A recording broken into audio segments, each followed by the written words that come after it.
오늘 우리에게 주신 하나님의 말씀은 구약성경 창세기 5장 21절에서 24절 말씀입니다.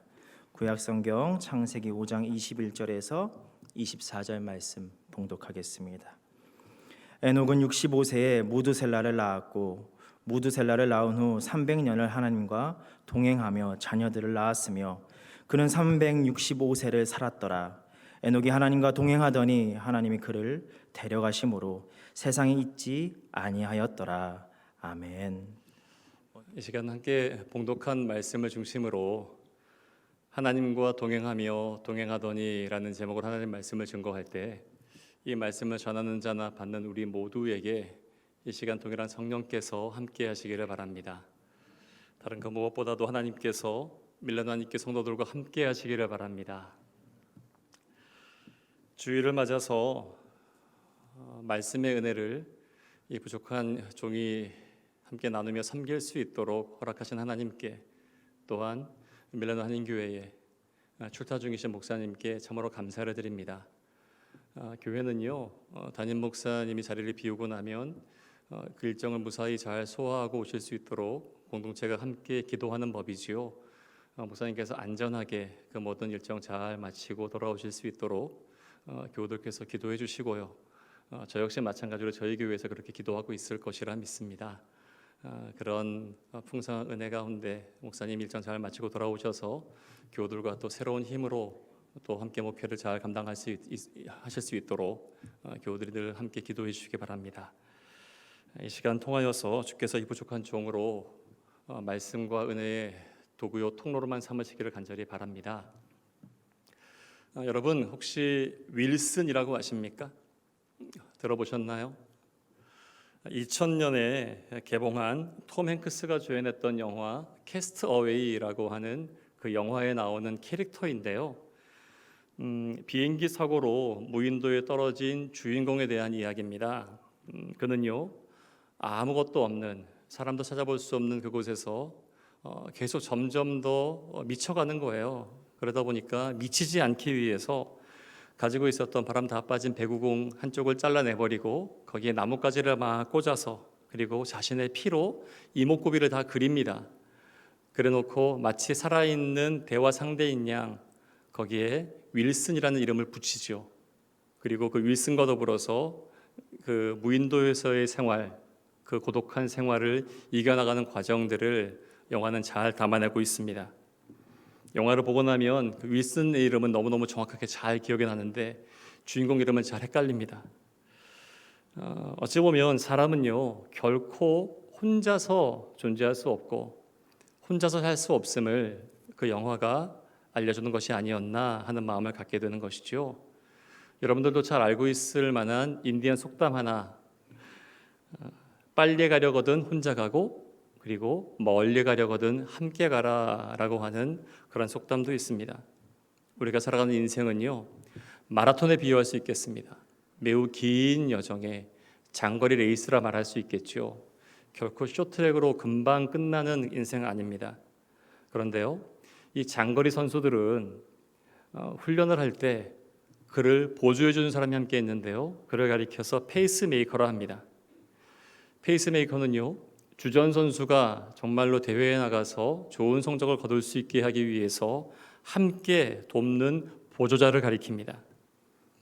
페이스메이커는 선수의 보폭, 선수의 호흡, 그것을 고려하면서 자신을 거기에 맞춰가기도 하고 또 때로는 조금 더 앞서서 뛰어가면서 선수를 리드하기도 합니다. 그들은요, 주전 선수가 영광스러운 자리 위에 올랐을 때 보이지 않는 숨어있는 영웅입니다. 관중들은 페이스메이커의 존재를 알 리가 없습니다. 하지만 선수와 감독은 압니다. 인생은 결코 혼자 완주할 수 있는 레이스가 아닙니다. 긴 여정입니다. 그리고 순례라고 이야기하죠. 이 여정 가운데는 꼭 동행자가 필요하고요. 경우에 따라서는 페이스메이커가 우리 주변에 있는 것에 참 감사하면서 나아가는 삶이 되어야 합니다. 오늘 함께 읽었던 이 짧은 본문 가운데 동행하다라고 하는 이 단어가 2번이나 반복해서 나오고 있습니다. 히브리어에서는요, 비교급과 추상급을 사용할 때 부사를 쓰는 것보다 같은 단어, 동어 반복을 통해서 비교급 혹은 추상급을 표현할 때가 참 많습니다. 이를 생각하면서 한번 오늘 본문을 다시 한번 읽어볼까요? 21절부터 24절입니다. 에녹은 65세에 무드셀라를 낳았고 무드셀라를 낳은 후 300년을 하나님과 동행하며 자녀들을 낳았으며 그는 365세를 살았더라. 에녹이 하나님과 동행하더니 하나님이 그를 데려가심으로 세상에 있지 아니하였더라. 아멘. 에녹은 하나님과 동행했다라고 성경은 기록합니다.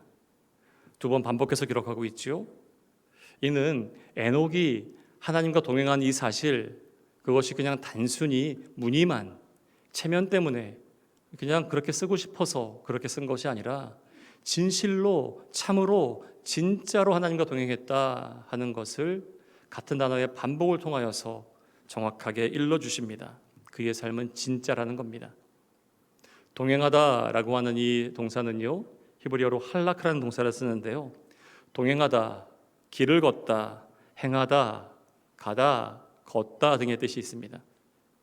그러므로 이 할라크라는 동사는요, 함께 행하는 겁니다. 그리고 함께 길을 간다는 의미입니다.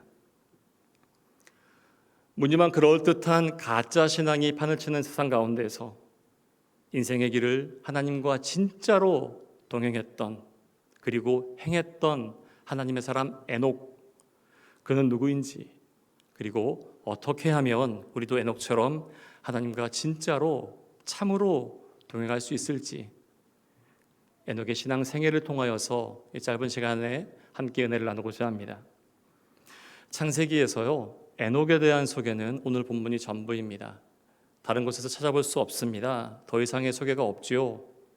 아닙니다. 근데요, 더 이상의 소개가 필요치 않기 때문에 이 정도의 소개로 그치는 것이라 이렇게 볼 수도 있겠습니다. 하나님과 동행하며 동행한 사람 에녹, 이 짧은 소개, 이것만으로도 이미 필요 충분한 것입니다. 더 이상 무슨 소개가 필요합니까? 그는 무려 300년을 한결같이 하나님과 동행하며 하나님을 기쁘시게 하는 삶을 살았던 사람으로 성경은 말씀하고 있습니다. 그리고 주께서도 얼마나 그와 동행하는 것이 행복하셨던지 이 땅에서의 죽음을 맞이하지 않고 하늘로 데리고 올라가신 사람으로 에녹을 그리고 있습니다. 300년을 한결같이 하나님과 동행한 에녹, 그와 마찬가지로 우리 각자의 삶에 대한 평가가 이렇게 내려진다면 어떨까요? 하나님과 동행하며 동행했던 밀라노 한인교회 아무개 성도, 아무개 집사라고 말입니다. 그렇다면 지금 당장 죽어도 여한이 없을 것 같습니다. 이 소개만으로도 이미 충분합니다. 됐습니다. 더 이상 뭘 바란단 말입니까? 아무쪼록 우리 모두 에녹처럼 살 수 있기를 바랍니다. 하나님과 동행하면서 하나님을 기쁘시게 드리는 그런 삶 말입니다. 하나님과 이처럼 동행했던 에녹의 삶을 가만히 묵상하다 보니까 그의 삶이 참으로 부럽기도 하고요, 또한 도전이 되기도 합니다. 적어도 세 가지 면에서 그런데요, 먼저는 그는 아주 긴 세월을 하나님과 동행했다는 점에서 에녹의 삶, 그의 삶이 어땠을지 참 부럽습니다. 1, 20년도 아니고요, 무려 300년을 하나님과 동행했습니다. 우리는 하나님의 은혜, 하나님의 사랑 가운데 살아가면서도 얼마나 하나님을 매 순간마다 기억하며 주와 동행합니까? 은혜를 받았음에도 불구하고 그 은혜를 잊고 살지는 않습니까? 마치 기억상실증 걸린 사람처럼 위기가 다가왔을 때만 하나님의 은혜를 사모하고 일상적인 삶 가운데서는 또 얼마나 많이 잊고 있습니까? 그리고 마치 하나님을 믿는다고 교회에서는 함께 찬양을 하지만 삶의 현장 가운데서는 하나님이 계시지 않는 것처럼 행할 때가 정녕 없단 말입니까? 그런데 에녹은 아닙니다. 300년을 하나님과 동행했습니다. 그런데 여러분, 그의 300년 모든 세월들이 시온의 도로처럼 평탄했을 것이라 생각하지 마십시오. 얼마나 굴곡이 있었겠습니까? 그의 300년 안에 우리는 성경에서 다 찾을 수 없겠지만요, 얼마나 많은 고난과 시험이 그와 함께 있겠습니까? 자신이 세운 계획이 무너지고 절망하고 좌절하는 시간 왜 없었겠습니까? 이해할 수 없는 그런 고난의 터널 한가운데 있었던 날은 왜 또 없었겠습니까? 그런데도 그는 한결같이 300년이라는 매우 긴 시간 동안 하나님과 동행했습니다. 그가 부러운 까닭입니다. 또한 그는요, 매우 사악한 시대를 살아가는 과정 가운데서도 하나님과 동행했다고 성경은 말씀합니다. 그렇기에 그의 삶이 매우 도전이 되는 겁니다. 유다서를 보면요, 에녹이 살았던 시대가 얼마나 사악했는지 알 수 있습니다. 신약의 유다서 1장 16절 말씀을 보면 에녹이 그 시대의 사람들을 향해서 행했던 예언의 말씀이 나오는데요, 한번 같이 읽어볼까요? 이 사람들은 원망하는 자며 불만을 토하는 자며 그 정욕대로 행하는 자라. 그 입으로 자랑하는 말을 하며 이익을 위하여 아첨하느니라. 아멘. 에녹이 살았던 시대, 그 시대, 그때는요, 경건치 않은 사람들 그리고 경건치 않은 일들로 가득 차고 넘쳤습니다. 시기와 불평과 원망과 아첨이 그 시대의 기본적인 상식과 그 시대를 살아가는 방식이었던 겁니다. 여러분, 우리가 사는 시대는 괜찮습니까? 에녹이 말했던 그가 살았던 시대와 견주어 볼 때 우리는 정말 괜찮습니까? 에녹은요, 그가 살았던 시대, 그 시대를 향하여서 이렇게 예언적인 말씀을 남기기도 했지만 그 사악한 시대에 물들지 않고 그리고 사악한 시대와 싸우면서 하나님과 동행했던 것을 우리는 알 수 있지 않겠습니까? 그가 살아가는 시대가 악하다고 해서 그 시대 탓으로 그 시대를 핑계 삼지 않습니다. 우리가 살아가는 시대가 악하다고 해서 하나님과 동행하는 게 너무너무 힘들고 버거워요. 세상이 다 이렇게 가는 걸요, 뭘. 목사님은 생업 현장 가운데 있지 않아서 몰라요 라고 말할 수 있지 않습니다. 그것으로 핑계할 수 없다는 말씀입니다. 시대를 탓하며 악에 은근슬쩍 편승하고 있는 내 모습을 결코 정당화시킬 수 없다는 말씀입니다. 또한 에녹은요, 정상적인 가정생활을 영위하는 과정 속에서 하나님과 동행했다는 측면에서 그의 삶이 매우 도전되고 또한 부럽습니다. 22절 말씀에 의하면 에녹은요, 300년을 하나님과 동행하면서 살았는데 자녀를 낳았다라고 기록합니다. 에녹은 하나님과의 어찌 보면 친밀한 동행, 이것을 위해서 청정지역으로 자기의 삶의 자리를 옮기지 않았습니다. 저 산속 깊숙한 곳, 어떤 유혹도 없을 것 같은 그 장소로 자신의 삶의 지경을 옮기지 않고요, 일상적인 삶 가운데 있으면서 평범한 삶을 살아가면서 그렇게 하나님과 동행했다는 겁니다. 아까 말씀드린 대로 악한 세상 한가운데서 씨름하며 보통 사람으로서 정상적인 가정생활을 영위하고 또한 사회생활, 경제활동 이런 것들을 하면서 하나님과 동행했습니다. 교우 여러분, 신앙과 삶은요, 결코 분리될 수 있는 것이 아닙니다. 우리가 살아가는 삶이 복음 안에서 해석되고 통합되는 것이 정말로 하나님과 동행하는 삶인 것을 기억해야 합니다. 그렇다면 과연 에녹은 어떻게 그 300년이라고 하는 그 긴 시간 동안 하나님과 한결같이 동행할 수 있었을까 하는 질문 앞에 우리가 설 수밖에 없습니다. 우리는 어떻게 하면 에녹같이 하나님과 동행할 수 있을까? 그리고 하나님과 동행한다는 것은 무엇일까 하는 질문 앞에 우리는 지금 서 있습니다. 먼저 하나님과 동행한다는 것은요, 하나님께 대한 바른 이해 그리고 바른 믿음, 그것으로 나아가는 겁니다.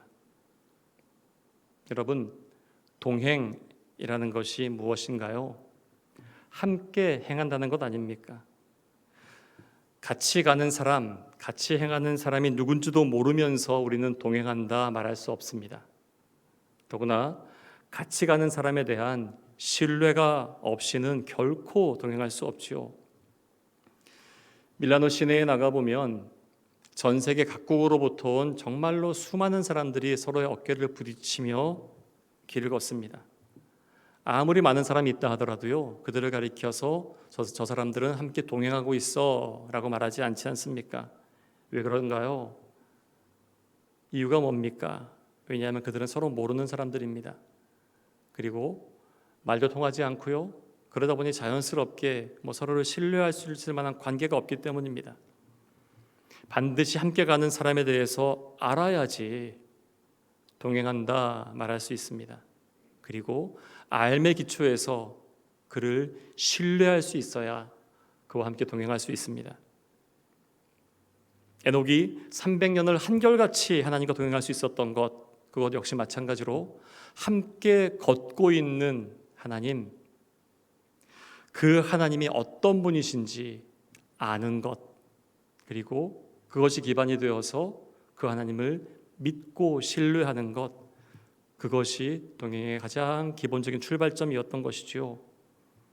에녹은 하나님이 어떤 분인지 명확하게 알았습니다. 그리고 확실히 믿었죠.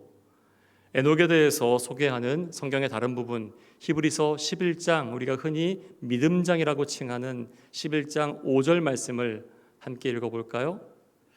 믿음으로 에녹은 죽음을 보지 않고 옮겨졌으니 하나님이 그를 옮기심으로 다시 보이지 아니하였느니라. 여기까지 읽으면요, 오늘 창세기 본문의 24절 말씀을 이렇게 풀어놓은 거예요. 근데 그 다음에 있는 말씀 같이 읽습니다. 그는 옮겨지기 전에 하나님을 기쁘시게 하는 자라 하는 증거를 받았느니라. 아멘. 에녹에 대한 히브리서 기자의 평가를 한번 자세히 보십시오. 에녹은 죽음을 보지 않고 하나님께로 옮겨졌는데 그 전에 하나님을 기쁘시게 하는 자라고 하는 증거를 받았다라고 말씀합니다. 에녹이 무엇으로 하나님을 기쁘시게 했는지 궁금하지 않으십니까? 이것을 유념해서 살펴야 합니다. 그가 직장에서 승진했기 때문일까요? 자녀들이 원하는 대로 그들의 인생을 잘 살아가기 때문일까요? 수많은 재물들을 얻었기 때문일까요? 전혀 그런 언급은 없습니다.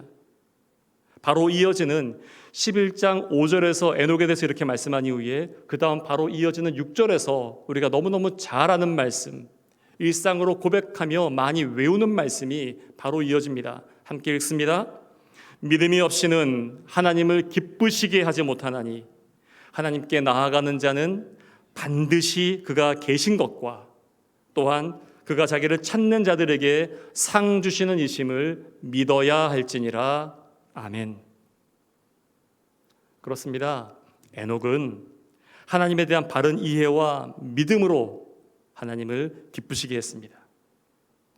오직 한 분이신 말씀으로 천지를 창조하신 바로 그 창조주 하나님, 온 세상 만물을 지금도 여전히 다스리시며 통치하시며 경영하시는 전능하신 하나님, 그리고 당신의 사랑하는 자녀들에게 복 주시기를 원하시는 하나님, 죄악 가운데 허덕이는 인생을 구원하신 하나님, 바로 그 하나님이 반드시 계시다는 것, 그것을 알고 믿었습니다. 또한 사랑의 하나님, 평강의 하나님, 길이요 진리요 생명 되신 바로 그 하나님이 당신을 찾는 자들에게 예외 없이 상 주시는 이심을 믿었던 거죠. 그의 믿음의 삶, 하나님을 알고 믿는 그의 삶을 하나님께서 기쁘게 받으셨다는 겁니다.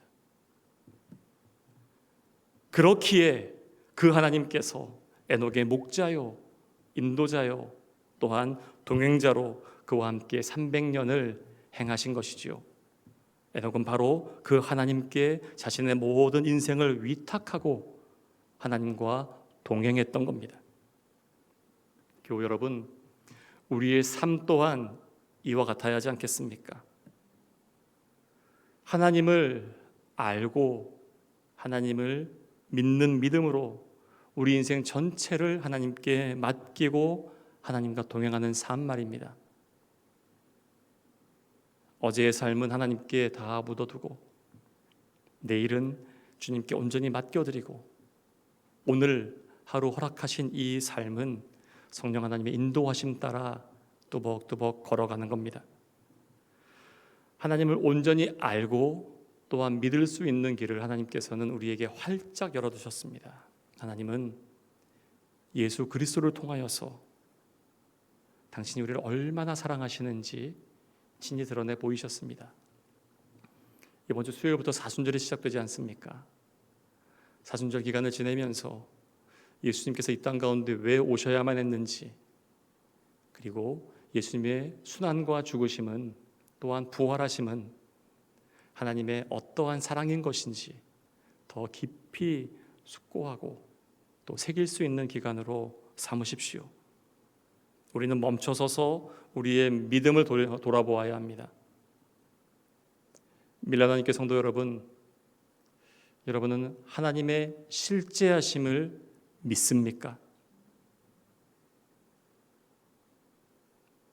단순하지만 피할 수 없는 진지한 질문입니다. 하나님을 온전히 믿습니까? 하나님께서 우리를 위해서 행하신 그 모든 일을 의심 없이 믿으십니까? 혹은 의심을 해서라도 믿기를 원하십니까? 우리는 정직하게 질문해야 합니다. 주일 남들 다 노는 시간, 늦잠 잘 수 있을 만한 시간에 내가 하나님께 나와서 예배하는 것이 예배하는 것 정도로만 해도 대단한 거 아니야? 하나님께 헌금을 얼마나 많이 하는데, 내가 주일 봉사를 얼마나 열심히 하는데, 혹은 단순히 교리적인 문장에 동의하는 것, 그것만으로 우리의 믿음을 온전하다 말하기 어렵습니다. 지금 내가 예배하는 하나님, 내가 믿는 하나님이 누구신지, 어떤 분이신지 더욱 깊이 알아가는 것이 중요합니다.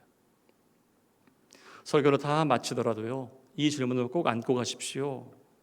내가 믿는 하나님은 누구시며 나는 그분을 어떻게 믿고 있는가? 성도 여러분, 다른 그 무엇보다도 하나님을 예배함에 모든 중심을 맞추십시오. 하나님을 예배할수록 하나님을 더 깊이 알아가고 믿음을 새롭게 함으로 주와 동행하는 하나님의 사람 되기를 주께서 원하십니다. 하나님을 예배함을 통해서 매 순간마다 고백하는 겁니다. 하나님, 내 인생의 주인은 제가 아닙니다. 하나님이 내 인생의 주인 되십니다. 내 삶의 주권 하나님께 있습니다 하는 이 고백이 성도들과 함께 더불어서 입 벌려 찬양하며, 그리고 마음과 귀를 열어서 말씀을 들으며 또 믿음으로 간구하며 매 순간마다 새롭게 고백되어지고 새롭게 무릎에 힘을 내는 교우들이 되십시오. 예배 현장에서 하나님의 도우심과 하나님의 인재를 또한 은혜를 누릴 수 없다면 삶의 현장에서 어찌 하나님을 더욱더 알고 그리스도인답게 살아갈 수 있단 말입니까? 하나님의 목자 되심을, 그분의 인도하심을 모든 존재를 다해서 인정하고 주께 감사하시기 바랍니다. 둘째로 하나님과 동행한다는 것은요, 하나님과 방향이 같다는 겁니다. 같은 방향으로 간다는 거죠. 동행자는 같은 방향으로 걷는 사람을 가리켜서 동행한다라고 말합니다. 방향이 서로 다른 길로 가면서 동행한다 말할 수 없습니다. 토리노에서 출발해서 제네바로 가는 사람과 밀라노로 가는 사람, 이 사람이 동시에 동행하는 것 불가능합니다. 그러므로 하나님과 동행한다는 것은요, 하나님과 가는 방향이 같다는 겁니다. 하나님과 가는 방향이 같다는 것, 그것은 무슨 뜻입니까? 나의 인생관, 나의 가치관, 삶의 목표가 하나님의 뜻, 하나님의 마음에 합당한 것을 말씀합니다. 단체 여행을 해보신 분들은 쉽게 이해할 수 있을 텐데요, 뜻이 잘 맞는 사람들끼리 함께 여행을 가면 편합니다. 즐겁습니다. 웃음이 그치지 않습니다. 쇼핑한 다음에 누가 더 싸게 샀는지 그걸로 재밌게 경쟁을 합니다. 그러나 뜻이 서로 틀어지게 되면요, 여행을 하면서도 피곤하고 지치고, 야, 내가 돈을 얼마 내고 여행을 왔는데 저 인간을 봐야 돼? 하는 그런 시기하는 마음이 막 올라옵니다. 그리고 사소한 감정으로 싸우지요. 그리고 어떤 경우에는요, 그 여행이 다 중단될 수도 있습니다. 하나님과 동행하는 사람은 반드시 하나님과 뜻이 맞아야 합니다. 이것은요, 하나님의 뜻에 나의 의지, 나의 생각을 맞추는 것을 의미합니다. 내 생각을 다 아뢰은 이후에 하나님 결제해 주세요. 나의 신념을 절대화시키기 위해서 하나님 말씀을 가져다 쓰면서 내 생각을 더 하나님보다 믿고 따르는 그런 신앙의 습성을 가지고 있다면 그거는 뿌리채 뽑아야 됩니다. 하나님, 제 생각에는, 제 경험에는, 우리 교회 전통에는, 혹은 우리 가정의 신앙의 습성에는 이런 것이 계속 이렇게 행해왔지만 하나님 당신의 말씀에 근거해서 보니까 하나님의 뜻은 그것이 아니라면 지금까지 해왔던 모든 것들을 돌이키겠습니다. 하나님 당신의 뜻에 온전히 맞추겠습니다 하고 나가는 것이죠. 에녹은 하나님께서 무엇을 원하시고 무엇을 기뻐하시고 무엇을 의도하셨는지를 잘 알고 동행했을 것입니다. 부지런히 하나님의 뜻에 자신의 뜻을 맞추고 하나님의 마음에 또한 자기의 마음을 맞추고 하나님의 소원에 자신의 소원 또한 맞췄을 겁니다. 그렇지 않고서야 어떻게 300년이라는 그 시간을 한결같이 하나님과 동행할 수 있단 말입니까? 함께 예배하는 교우들 모두가 하나님과 동행하기를 원한다면 하나님과 같은 방향을 선택하고 하나님과 뜻이 맞아야 계속 걸어갈 수 있습니다. 하나님이 원하시는 것이 무엇이고 또한 기뻐하시는 것이 무엇이고 의도하시는 것이 무엇인지를 파악하여서 거기에 나를 맞춰가는 거죠. 그런데요, 하나님의 뜻, 하나님의 생각, 하나님의 마음은 우리가 살아가는 세상의 가치관 그리고 세상에 살아가는 방식 그것과 부딪힐 때가 많습니다. 세상의 가치관의 가장 기본적인 흐름은요, 기브 앤 테이크 아닙니까? 내가 준 만큼 받고 받은 만큼 준다. 그것이 서로에게 피해가 없고요, 이것만 잘 되더라도 다툼은 별로 없습니다. 그것이 사회를 구성하는 가장 기본적인 원칙이 되는 거죠. 그런데요, 기독교적인 가치관은요, 거기에서 그치는 것이 아닙니다. 하나님의 사랑은 당신의 백성으로부터 되돌려받기 위한 사랑이 아니라 주고도 더 줄 것이 없나 하는 그 사랑을 하나님은 대가 없이 흘려보내십니다. 우리가 구원받을 만한 존재가 되었기 때문에 구원받았다 생각하십니까? 천만에요. 우리가 아직 죄인 되었을 때에 그리스도께서 우리를 위하여 죽으심으로 하나님께서 우리에 대한 당신의 사랑을 확증하셨다 말씀합니다. 아직 죄인 되었을 때입니다. 구원받을 만한 그 어떤 조건도 있지 않았을 때 하나님의 선제적인 사랑으로 구원받고 사랑받은 저와 여러분입니다. 대가 없이 받았기 때문에 하나님께 돌려드리는 건 마땅하지만 내가 받은 은혜가 충분하다고 여긴다면 그것을 흘려보내는 겁니다. 그 사랑, 그 은혜, 그 감사를 흘려보내는 겁니다. 다른 사람이 그 사랑을 받게 되면 너무너무 고마워요 하고 나에게 되갚으려 한다면 나 역시 주께로부터 거저받았으니 흘려보내고 그렇다면 흘려보내십시오. 그것이 우리가 살아가는 이 땅 가운데서 하나님 나라를 이루어가는 가장 기본적이고 그리고 가장 중요한 삶의 원리이자 가치입니다. 하나님의 뜻이 어디 있는가? 그것이 나의 생각과 매 순간 맞아떨어지지 않습니다. 왜냐하면 우리의 죄성은요, 자기 중심성을 탈피할 수 없기에 항상 거의 모든 일을 자기 중심적으로 해결하며 또한 그것을 은근히 요구합니다. 그렇다면 하나님의 뜻을 어떻게 알 수 있습니까? 우리에게는요, 성경이 있습니다. 하나님은 성경을 통해서 당신의 뜻을 명확하게 일러주시고 오늘도 여전히 말씀합니다. 밀라노 한인교회는 제가 알기로 말씀 묵상을 중심으로 하는 교회인 것으로 알고 있습니다. 수요 기도회도 오전 기도회 같은 경우에는 큐티 나눔을 평신도들도 또 교역자들도 함께 그렇게 하고 있는 것으로 알고 있고요. 2018년에 밀라노 한인교회 청년부에서 좋은 기회를 허락해 주셔서 그 청년부 수련회 2박 3일 기간 동안 함께 청년들과 먹고 자면서 말씀을 함께 나눌 수 있는 기회가 저에게 허락된 적이 있었습니다. 벌써 시간이 많이 갔네요. 그 가운데 참 인상 깊었던 것은요, 집회 전후로 목사님과 청년들이, 그리고 그 자리에 있는 청소년들도 마찬가지로 저도 역시 마찬가지로 함께 삥 둘러 앉아서 함께 말씀을 읽고 그 말씀을 묵상하고 그 말씀을 나누는 그 큐티 나눔이 저는 참 인상 깊었습니다.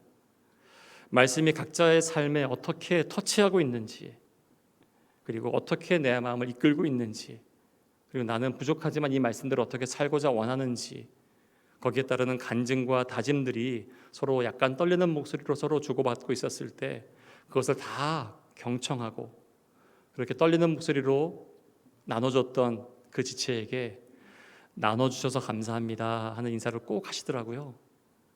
그게 저는 참 오랜 기억으로 남아 있습니다. 저희 교회도 매일 성경 본문의 흐름, 그것이 목회의 중점을 이루고 있고 어린 자녀로부터 청장년에 이르기까지 매주 같은 본문의 말씀을 계속 묵상하며 나누고 있습니다. 하나님의 말씀인 성경을 가족과 그리고 교우들과 청년들과 함께 격려하면서 읽고 하나님의 뜻을 묻고 또 답하십시오. 내가 단편적인 시각으로 읽었던 말씀, 내 해석만 절대화시키는 그런 고집 말고요. 나는 이 말씀을 이렇게 읽었는데 어떻게 말씀을 읽으셨어요? 하는 그 나눔을 통해서 내가 알고 있는, 이해하고 있는 하나님의 색깔이 빨간색이라면 그가 이해하고 있는 하나님의 색깔 파란색을 내가 수용하면서 하나님의 이해하는 스펙트럼이 넓어지는 겁니다. 하나님은 우리의 시야로 결코 한정지을 수 없는 분이십니다. 살아가는 인생을 다 한다 한들 하나님의 그 부요하심 어찌 다 알 수 있습니까? 그렇기에 하나님 말씀을 붙들고 교우들과 함께 나누며 질문하며 답하는 과정이 하나님의 뜻 가운데 우리 공동체가 함께 걸어갈 수 있도록 이끌어 가시는 길이 될 것입니다. 바라기는 덮어놓고 믿지 마시고 펼쳐놓고 믿으십시오. 누가 말하는 것처럼 후탁성도 되지 마십시오. TV 옆에 있던 성경 위에 먼지 쌓인 거 후 불고 탁탁 털어서 끼고 교회 와서 예배드리고 말씀 듣고 집에 가서 이 말씀 너무 귀하니까 가장 귀한 자리에 놔뒀다가 그 다음 주 되면 또 먼지 후 불고 탁탁 털어서 들어오는 후탁 성도라고 하는 웃지 못할 그런 성도 모습 갖지 마시고 펼쳐놓고 말씀을 함께 읽고 나누고 질문하고 때로는 의심하고 도전하고 그런 과정 가운데서 하나님의 뜻을 헤아릴 수 있기를 바랍니다. 그리고 하나님의 뜻을 발견했다면 개인적으로 그리고 공동체적으로 나의 경험, 습관, 마음 그것과 배치된다 하더라도 내 생각을 잘라버리고 하나님의 뜻에 맞춰서 힘겹지만 한 걸음 떼는 데서부터 신앙은 자라게 됩니다. 세 번째로 하나님과 동행한다는 것은 무엇보다 하나님을 사랑하는 것입니다. 하나님을 너무너무 좋아해서 하나님과 보조를 맞춰서 행하는 거죠. 그저 한두 시간 함께 걷는 것은요, 좋건 싫건 할 수 있습니다. 하지만 매우 긴 시간 동안 동행한다는 것은 정말로 사랑하는 사람, 좋아하는 사람 아니면 안 됩니다. 연인끼리 보내는 시간은요, 아무리 길어도 지루하지 않습니다. 하지만 내 마음에 불편한 사람과 함께 있으면 1분 1초도 견디기 힘든 법 아닙니까? 에녹이 300년이라는 그 긴 기간을 하나님과 동행한 것은요, 하나님을 사랑하고 하나님을 좋아했기 때문입니다. 물론 에녹 혼자서만 하나님 짝사랑한 것 아니죠. 아까 말씀드린 대로 하나님께서 그와 함께 있는 것이 얼마나 당신께도 흡족하셨는지 죽음을 보지 않고 하나님 나라로 옮겨가신 그 대표적인 인물로 에녹을 우리는 볼 수 있습니다. 동행한다는 것은 동행자와 속도를 맞추어서 나란히 걷는 것을 의미합니다. 동행자보다 너무 앞서 걷지 않고 너무 뒤쳐져 걷지 않는 겁니다. 언제나 동행자와 함께 걷고 함께 쉬고 함께 행동합니다. 하나님과 보조 맞춰 행하는 것이요. 그런데 아까 말씀드린 대로 그 길은요, 내가 원하지 않는 길일 때가 많다는 데 문제가 있습니다. 하나님 아버지의 마음이라고 하는 찬양 가사처럼 하나님의 마음이 있는 곳에 하나님 내 마음이 있기 원합니다. 하나님, 당신의 눈물이 고인 곳에 나의 눈물 또한 고이기 원하고요. 하나님께서 바라보시는 바로 그 영혼에게 나의 두 눈이 향하기를 원합니다. 그리고 하나님께서 울고 계시는 이 어두운 땅 가운데 우리의 두 발이 가 닿기를 원합니다. 하지만 정직하게 물어봅시다. 정말로 그것이 우리의 원함입니까? 울음 있는 곳, 어두운 땅, 그 땅을 찾고자 하는 것이 정말로 간절한 기대와 소망입니까? 잔치집에 가는 걸 원하지 수상집에 가는 걸 누가 원합니까? 하지만 그렇게 하기 원해요라고 하는 것은 이유가 뭡니까? 하나님께서 관심을 두신 곳이요, 연약한 저희는 하나님을 사랑하기 때문입니다. 그렇기에 그렇게 노래할 수 있는 겁니다. 오스틴 마일즈는요, 주님과 함께 동행하는 삶을 이렇게 노래합니다. 정말로 주님과 계속 안전한 곳에 거하고 싶지만 세상 가운데 할 일 많아, 그곳을 향해서 나아가라고 하는 그 명령에 순종한다는 찬양이죠. 어느 때보다도 두렵고 떨립니다. 노래 전공하는 분들이 많은 교회에서 떨리는 목소리로 찬양하고자 합니다. 밤 깊도록 동산 안에 주와 함께 있으려 하나, 괴로운 세상에 할 일 많아서 날 가라 명하신다. 같이 찬양합시다. 주님 나와 동행을 하면서 나를 친구 삼으셨네. 우리 서로 받은 그 기쁨은 알 사람이 없도다. 예수께서 말씀하시기를 아버지께서 일하시니 나도 일한다 하셨습니다. 그렇습니다. 성부, 성자, 성령 삼위일체 하나님께서 지금도 일하십니다. 그렇기 때문에 주를 사랑하고 주와 동행하기 원하는 우리 역시 마찬가지로 그 하나님과 함께 그 일 가운데 동참하는 것이요. 그런데 하나님께서 당신의 일을 부지런히 행하시는데 팔짱 딱 끼고 앉아서 하나님 동행한다는 사람이 저를 한번 다스려 보세요, 저를 한번 설득시켜 보세요 이러고 있다면 그것이 가당키나 한 일입니까? 결단코 하나님과 동행한다 말할 수 없습니다. 하나님께서 그렇다면 지금 무슨 일을 하십니까? 소망 끊긴 우리 인생을 죄와 사망의 그늘에서 구원하십니다. 그리고 이 땅 가운데 하나님의 사랑과 하나님의 정의와 공의, 그것이 실현되도록 지금도 일하십니다. 에녹은 그가 살았던 사악한 시대 한복판에서 하나님의 일을 하며 하나님과 동행하지 않았겠습니까? 그렇다면 우리 역시 마찬가지로 우리가 사는 이 시대에 맞는 하나님의 일을 하면서 하나님과 동행해야 합니다.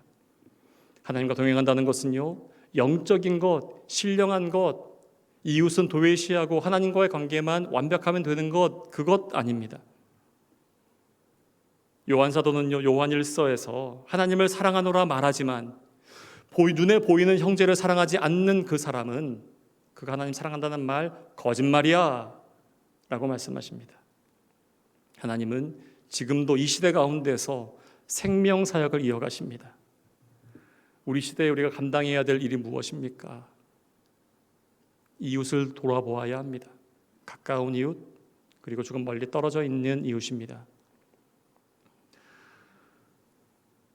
지난 주간에 우크라이나가 푸틴의 도발로 지금 전쟁의 참화 가운데 지금 놓여 있습니다.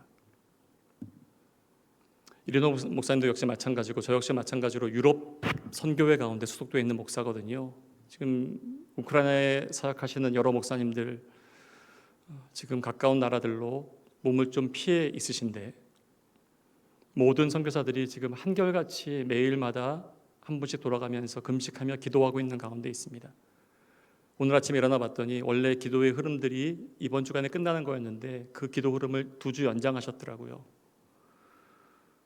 바라기는 밀라노니교 교우들도 이 상황을 하나님께 아뢰어드리고, 하나님 도대체 이 상황이 왜 벌어진지 모르겠습니다. 하나님의 뜻이 왜 이런지 모르겠습니다. 하지만 분명한 것은 지금 수많은 생명이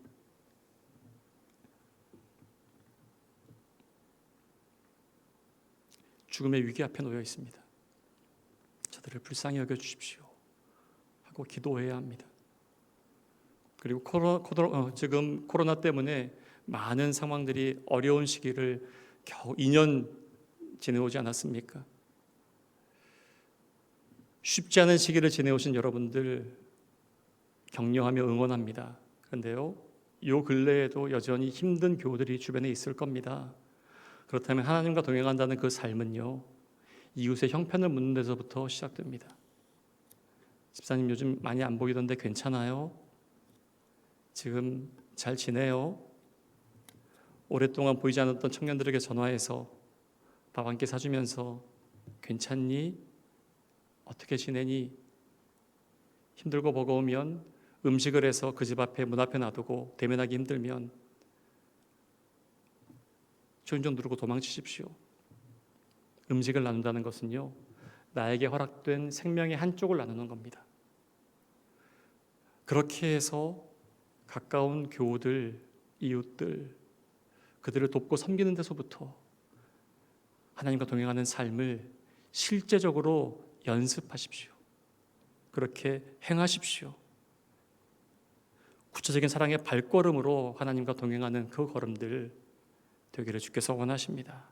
그것이 하나님을 사랑하는 바른 자세요 방법인 것을 기억하십시오. 마지막으로 하나님과 동행한다는 것은 하나님과 대화하는 겁니다. 동행자들에게 대화는 너무도 필수적이지 않습니까? 대화 없는 동행 없습니다.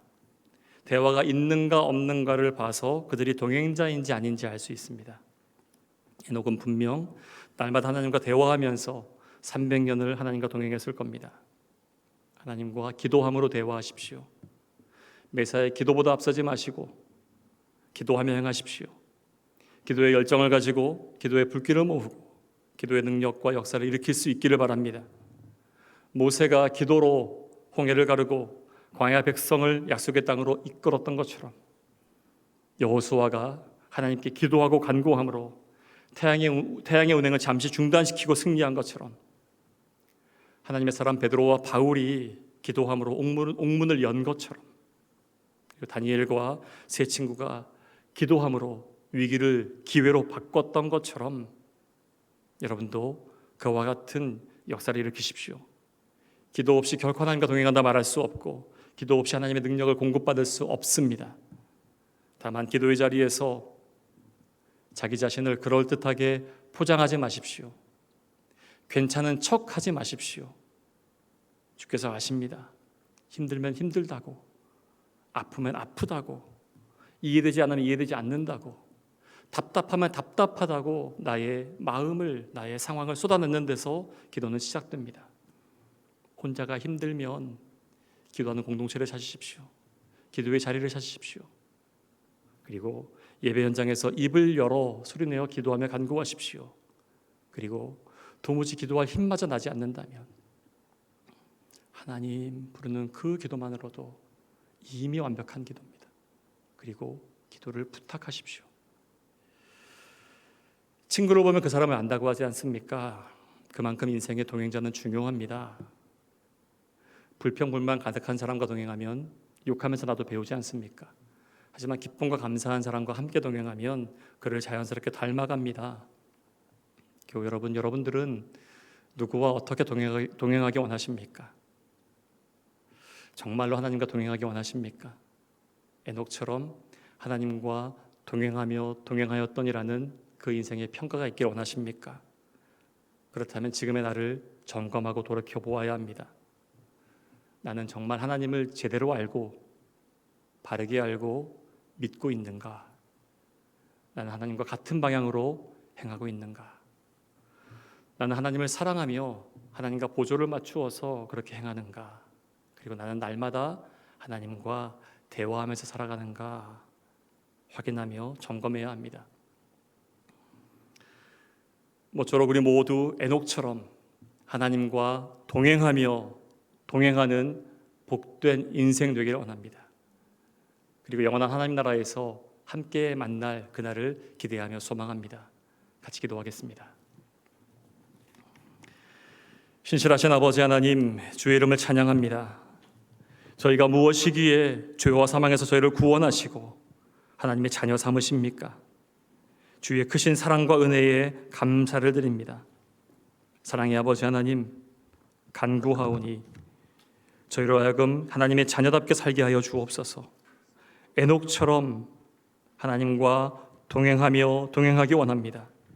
다른 그 무엇보다도 하나님을 더욱더 깊이 알아가게 하시고 주님을 알면 알수록 주님을 더욱더 닮아가는, 주님과 동행하는 복된 삶 되도록 인도하여 주시며 주의 성령께서 저희와 함께하여 주옵소서. 감사드리며 예수 그리스도 이름으로 기도하옵나이다. 아멘.